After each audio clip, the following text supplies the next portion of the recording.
Proyek strategis nasional RDMP Balikpapan menjadi bagian penting dalam pembangunan sektor energi dan diproyeksikan dapat mendorong pertumbuhan ekonomi dan membuka lapangan pekerjaan.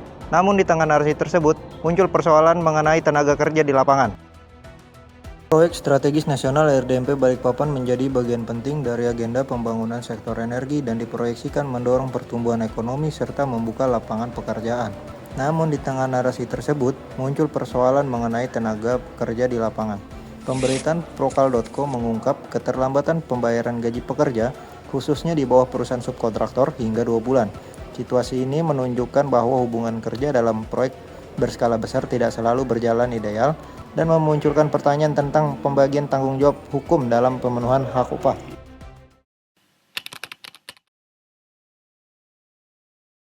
Di balik megahnya proyek RDMP Balikpapan, di dalamnya ada ribuan pekerja yang menjadi fondasi utamanya.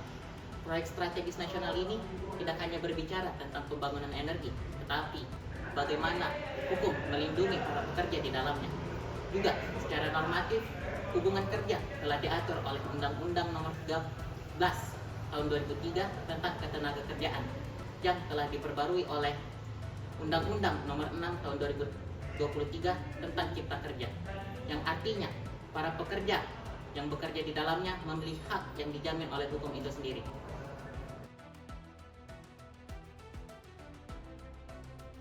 Baik, konstruksi hukum hubungan kerja dalam proyek RDMP Balikpapan memiliki struktur yang berlapis. Yang pertama ada pemilik proyek, yaitu PT Kilang Pertamina Balikpapan yang bertugas untuk mengawasi dan mendanai proyek secara keseluruhan. Yang kedua ada kontraktor utama yang bertugas dalam pelaksanaan pekerjaan utama di proyek RDMP Balikpapan. Yang ketiga ada subkontraktor yang bertugas dalam pelaksanaan paket-paket pekerjaan di proyek RDMP Balikpapan. Dan yang keempat ada pekerja yang bertugas langsung di lapangan di dalam proyek RDMP Balikpapan. Sebagian besar pekerja terikat dengan kontraktor atau subkontraktor melalui perjanjian kerja waktu tertentu atau PKWT yang karena sifatnya berbasis proyek. Secara hukum, hubungan kerja hanya terjadi antara pekerja dengan kontraktor atau subkontraktor, yang artinya pekerja tidak memiliki hubungan langsung dengan pemilik proyek, yaitu PT Kilang Pertamina Balikpapan. Konstruksi ini disebut sebagai hubungan kerja tidak langsung atau indirect employment. Dalam kondisi ini, biasanya itu menimbulkan kekaburan tanggung jawab.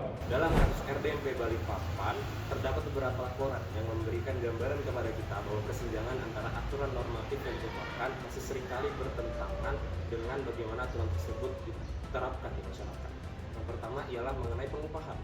Pengupahan sendiri diatur dalam Undang-Undang Ketenagakerjaan Pasal 88 yang menegaskan bahwa setiap pekerja berhak memperoleh bayaran yang sesuai untuk memenuhi kehidupan yang layak. Dalam PP 36 tahun 2021 pun memberikan ketegasan yang lebih lagi bahwa setiap pekerja wajib memperoleh upah dan larangan tentang penundaan bagaimana upah tersebut diberikan. Sementara dalam kasus RDMP Balikpapan, seringkali pekerja menerima upah tersebut terlambat atau tidak sesuai dengan perjanjian dan kesepakatan di awal, sehingga ini memperjelas kembali kepada kita bahwa kesenjangan antara bagaimana aturan tersebut berlaku dengan bagaimana aturan tersebut diterapkan tentang pengupahan masih sering terjadi. Permasalahan utama selanjutnya adalah tidak terpenuhinya hak jaminan sosial para pekerja. Adanya dugaan tidak didaftarkannya para pekerja ke dalam BPJS merupakan pelanggaran terhadap PP nomor 35 tahun 2021. Seharusnya para pekerja itu terdaftar ke dalam BPJS dan itu merupakan kewajiban bagi para pemberi kerja, dan itu terjamin dalam pasal 28H ayat 3 UUD 1945. Secara normatif, konstruksi hubungan kerja dalam proyek RDMP Balikpapan sebenarnya sudah sesuai dengan ketentuan hukum ketenagakerjaan. Namun demikian, meskipun regulasi telah mengatur secara jelas mengenai upah minimum, kepastian kontrak, dan kewajiban jaminan sosial, kondisi di lapangan menunjukkan masih adanya kesenjangan antara norma dan juga realitas.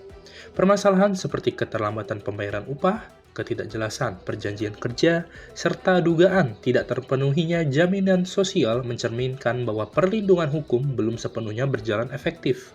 Hal ini menunjukkan perlunya penguatan pengawasan dan juga penegakan hukum agar prinsip perlindungan dan keadilan dalam hubungan industrial benar-benar terwujud secara nyata, bukan hanya secara normatif.